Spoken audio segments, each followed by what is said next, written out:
Hey, selamat datang di Jam Film. Bagaimana kabarnya bro?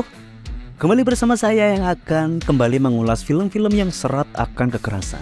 Film yang dirilis pada tahun 2023 ini berjudul Plane. Mengisahkan tentang pesawat komersial yang mendarat darurat di sebuah hutan terpencil yang dihuni oleh para penjahat dan separatis kejam. Jadi tidak perlu berlama-lama lagi, mari saya putarkan intronya.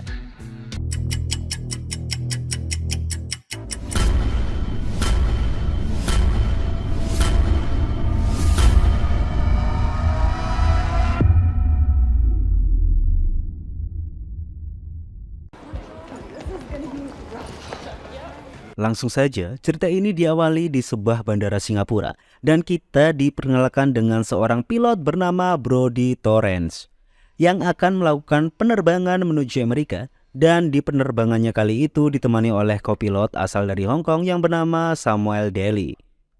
Di penerbangannya kali ini cukup berbeda. Selain cuaca yang buruk, Kapten Brodie juga harus menerima satu penumpang titipan, yaitu seorang narapidana dari sebuah kasus pembunuhan yang bernama Gasper, yang rencananya akan menumpang hingga sampai di Tokyo.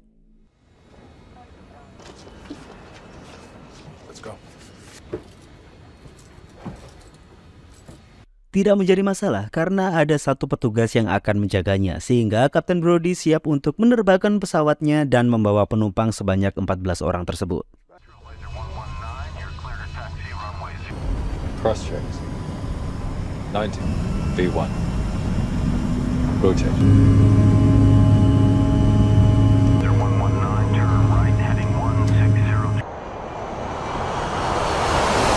Awalnya penerbangan lancar-lancar saja, namun hanya selang beberapa menit cuaca semakin menggila yang mengakibatkan guncangan di pesawat tersebut.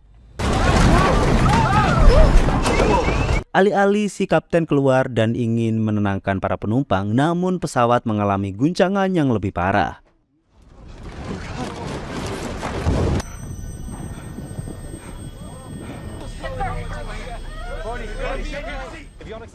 Kali ini radio komunikasi mati dan mereka tidak bisa terhubung ke operator, sehingga mau tidak mau Kapten Brodie harus menggunakan daya baterai cadangan dan melakukan navigasi manual untuk menemukan titik pendaratan darurat sebelum semua daya benar-benar habis dan pesawat akan benar-benar jatuh tak terkendali. Ladies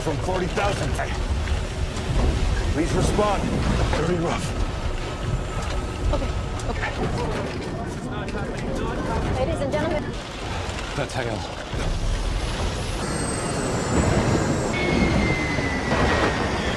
Hey, just sit down! Sit down! Sit down! Oh my God!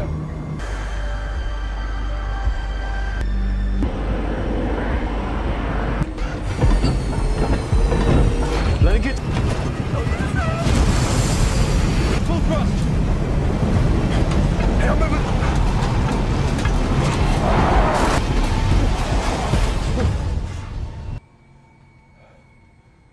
Dan akhirnya Kapten Brodie berhasil mendaratkan pesawat. Namun ia tidak bisa santai karena penumpang harus segera diturunkan untuk mengantisipasi terjadinya kebocoran gas dan pesawat bisa saja meledak. Dan atas kejadian tadi telah memakan 2 korban yang tewas akibat terbentur ke sana kemari. Somewhere west of the Philippines. Lalu kita dibawa ke pusat pengendali di Amerika, yang dimana mereka telah mendeteksi kehilangan pesawat yang diterbangkan oleh Kapten Brodie. Yang dilihat secara histori, pesawat itu lost kontak di sekitar daerah Filipina.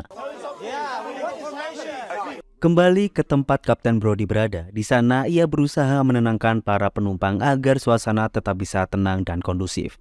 Kapten pun kembali ke dalam pesawat dan menemukan sepucuk pistol dari mayat polisi penjaga Gasper, dan juga menemukan satu belati berlogo militer, menyadari bahwa Gasper bukanlah tahanan sembarangan.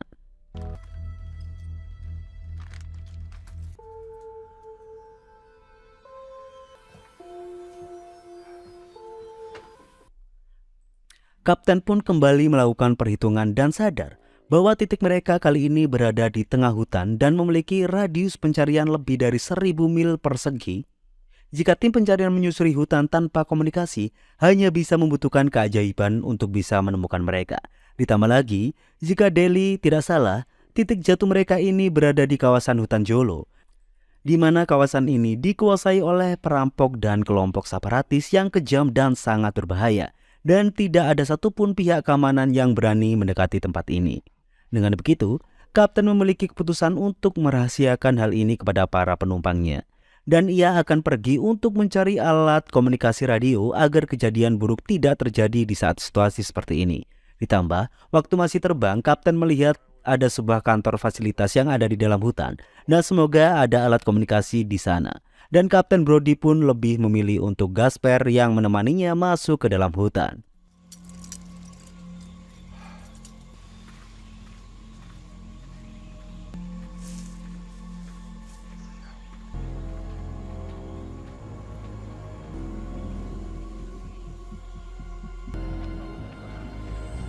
Selanjutnya, kita dibawa ke kelompok separatis yang diketuai oleh seseorang yang sangar yang bernama Datu Junmar. Yang dimana di hari itu ada salah satu warga sipil yang memberi laporan bahwa nampak ada pesawat yang mendarat di jalur pertambangan. Dan dipastikan bahwa pesawat itu bukanlah pesawat dari kemiliteran. Langsung saja, Junmar memerintah anak buahnya untuk langsung menuju ke pesawat tersebut. Search and rescue efforts in the region. As soon as we have... Kembali ke Kapten Brody, yang dimana ia menyusuri hutan bersama dengan Gasper. Di sanalah ia bertanya tentang profil Gasper, dan ternyata ia adalah mantan militer grup komando parasut, yang dimana ia kabur dari penjara dan bergabung dengan Legiun. Pasti orang kayak Gasper ini mempunyai alasan tersendiri kenapa dia melakukan sebuah pembunuhan pada waktu itu. Get it? Doesn't matter. Dan sebenarnya Gasper ini bukanlah orang jahat yang seperti kita bayangkan sebelumnya. Dan tidak lama mereka berjalan,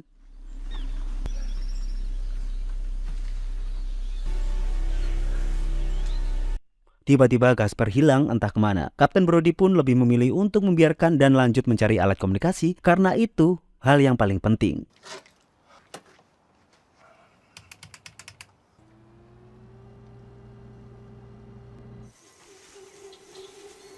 Dan akhirnya, ia menemukan sebuah gedung tua dan juga menemukan sebuah mesin telepon yang sangat beruntung masih bisa digunakan. Lalu kita dibawa ke komando pusat yang sudah menyewa tentara bayaran untuk menemukan dan menyelamatkan para awak pesawat yang jatuh tersebut yang dikomandani dengan seseorang yang bernama Sailback. Dan kebetulan juga mereka ada di Indonesia dan tidak akan butuh waktu lama, mereka bisa sampai ke Filipina. Kembali ke Kapten Brody berada dan akhirnya ia berhasil tersambung ke operator Trailblazer Airlines. Namun sayang, akibat berita yang simpang siur tentang jatuhnya pesawat yang dikendarai oleh Kapten Brody, di hari itu banyak sekali panggilan iseng masuk mengatasnamakan pesawat Trailblazer 119 yang jatuh. Ditambah lagi, ia lupa tidak membawa nomor lencananya sehingga Brody tidak bisa membuktikan apapun bahwa panggilan tersebut bukanlah panggilan fake. Our flight has gone down. Tidak kehabisan akal, Brody pun menelpon nomor putrinya dan langsung to the point. Mengesampingkan kegagapan bencana ini, putrinya diperintah untuk membuat laporan ke Trailblazer dan membawanya ke sana, menjelaskan situasi yang terjadi saat itu. Tapi belum sempat semuanya selesai, I don't know what island we're on.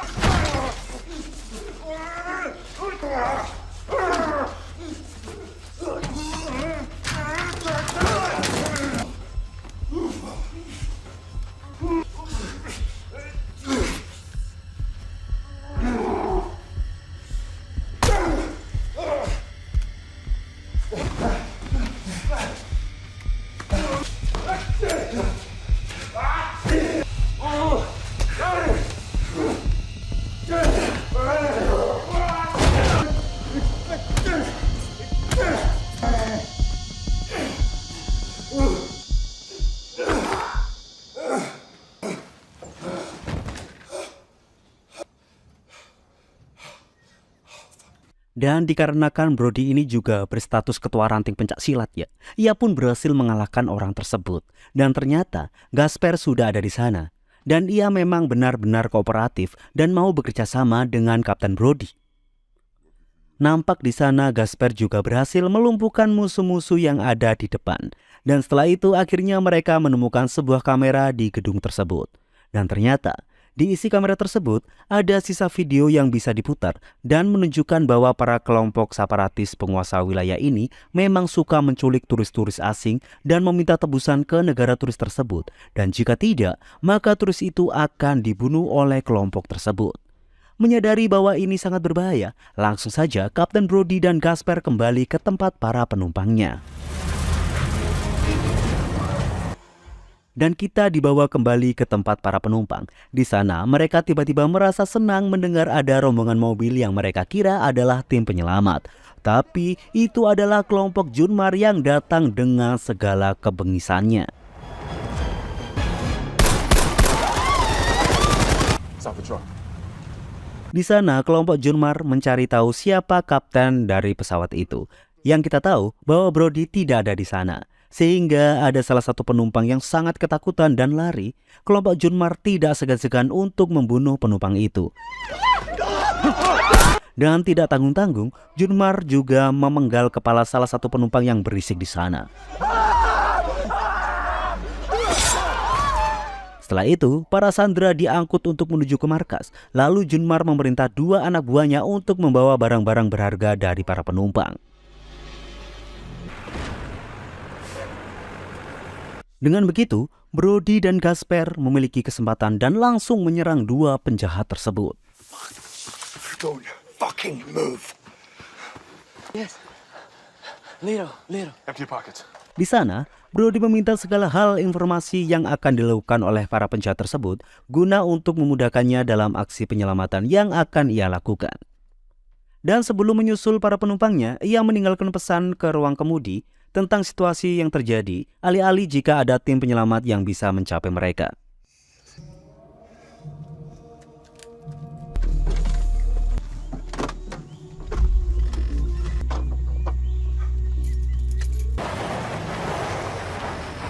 Certainly qualifies. Kembali kita dibawa ke markas Junmar. Sungguh sangat ketakutan semua sandera yang ada di sana. Dan satu persatu akan direkam dan ditanyai tentang identitasnya. Agar Junmar bisa melakukan tawar-menawar mengenai tebusan ke negara-negara para tawanan. Mouth open. Trailblazer CP, this is Shell. Kembali ke pasukan Selbek, yang akhirnya mereka telah menemukan dan sampai di titik jatuhnya pesawat. Dan juga berhasil melihat pesan yang ditinggalkan oleh Kapten Brody. Bodies in the rear galley. And it's under the pass.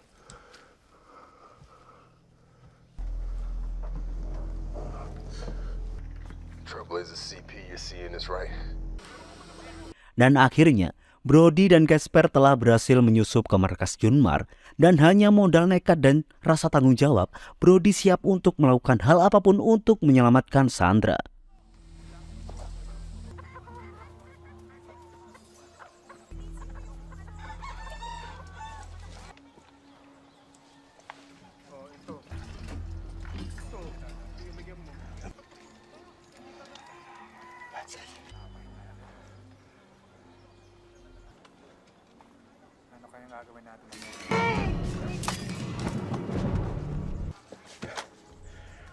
Berhasil menumbangkan 2 musuh, lanjut mereka akan semakin masuk ke dalam teritorial musuh.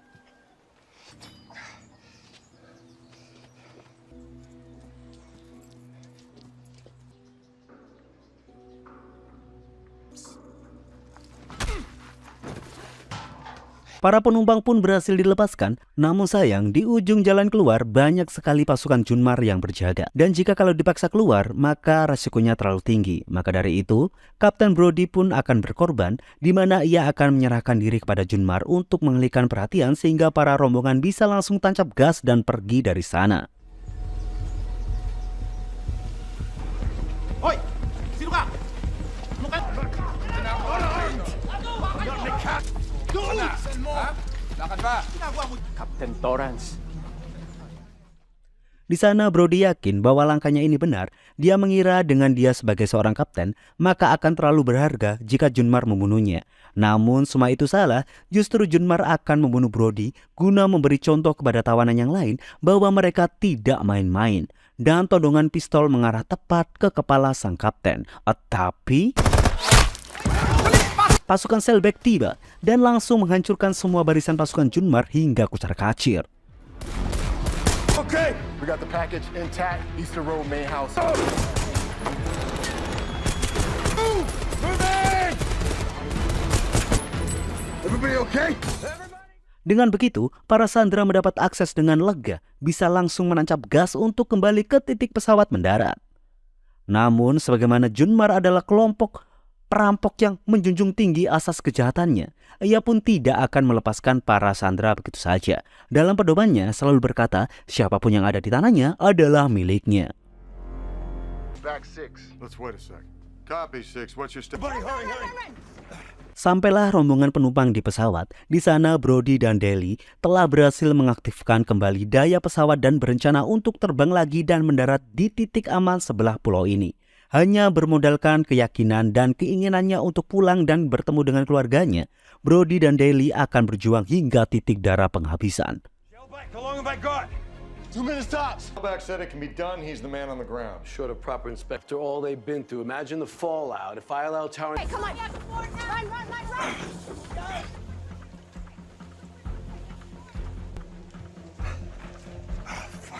Convoys here, and it looks like a third is not. Dan untuk langkah awal, Brody harus memperbaiki rem roda pesawatnya terlebih dahulu dan pasukan Selbek harus mengulur waktu dan menghadapi pasukan Junmar yang telah datang dengan persenjataan yang mereka punyai.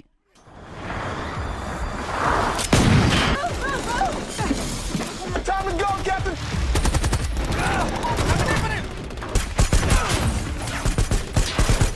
Nampak jelas perbedaan di antara mereka. Pasukan Selbek yang lebih terlatih dan memiliki senjata-senjata yang lebih canggih dibanding Junmar membuat Junmar ketar-ketir melawan pasukan Selbek. Moving.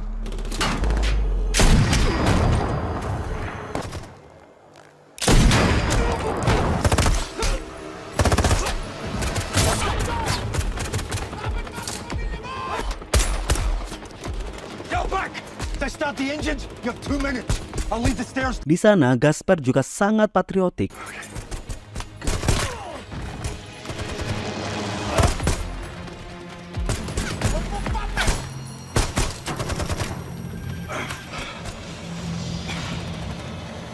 Strap them in, Bonnie.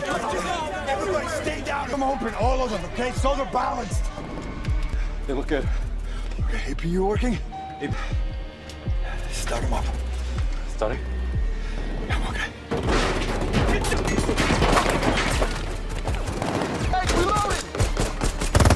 Namun sayang, ketika ia ingin reload peluru, Gaspar memilih pilihan lain ketika ia melihat ada satu tas penuh berisi uang yang dimana uang itu sebenarnya untuk kompensasi bagi para penumpangnya Brody. Di sana Junmar merasa terpojok dan langsung memerintah untuk pasukannya mengeluarkan RPG.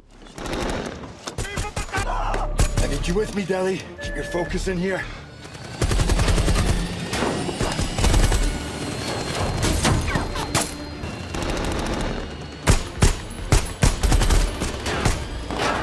Captain Torrance. Can you listen to me? That plane stays right where she is. Am I understood? Captain, we have no radar, no nav. We are fully manual. Go back. Plane! Jack. Cover me. Let's go!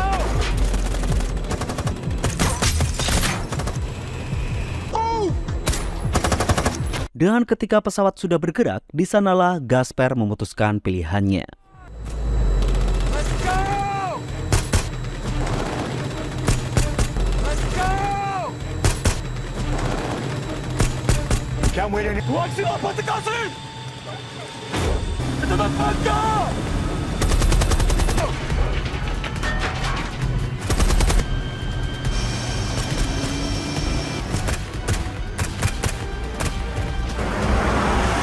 Pasukan Junmar pun sudah siap untuk meluncurkan RPG-nya. Tapi sayang, Berkat tembakan Gasper, RPG itu meleset hanya beberapa senti dari pesawat. Dan di sini bisa kita lihat, meskipun Gasper ini memilih pilihannya, namun ia tetap bertanggung jawab dan membantu Kapten Brody.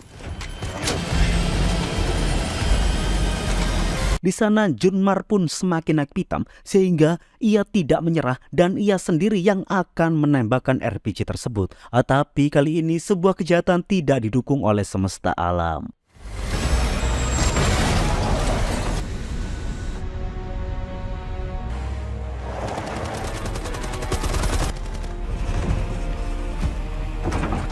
Your shoulder. I'm okay. Engine.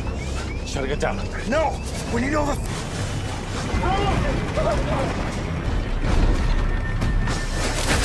That too. Shoot! I have a visual on CIC runway.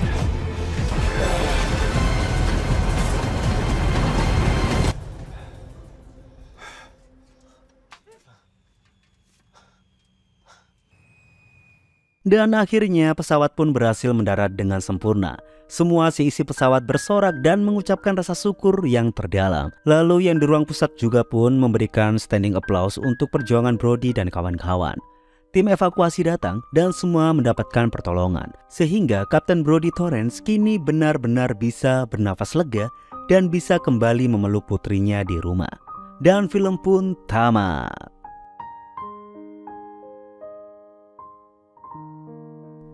Sebuah akhir cerita yang sangat menawan. Di sini kita bersama-sama mendapatkan sebuah pesan ya teman-teman, bahwa jangan pernah menyanyiakan kesempatan yang ada, sekecil apapun itu. Di sini kita sadar bahwa jika dilandasi dengan sebuah kesiapan dan berani mengambil sebuah kesempatan, maka keberhasilan akan datang. Cukup sekian dari saya, Jam Film undur diri, dan sampai jumpa di video selanjutnya.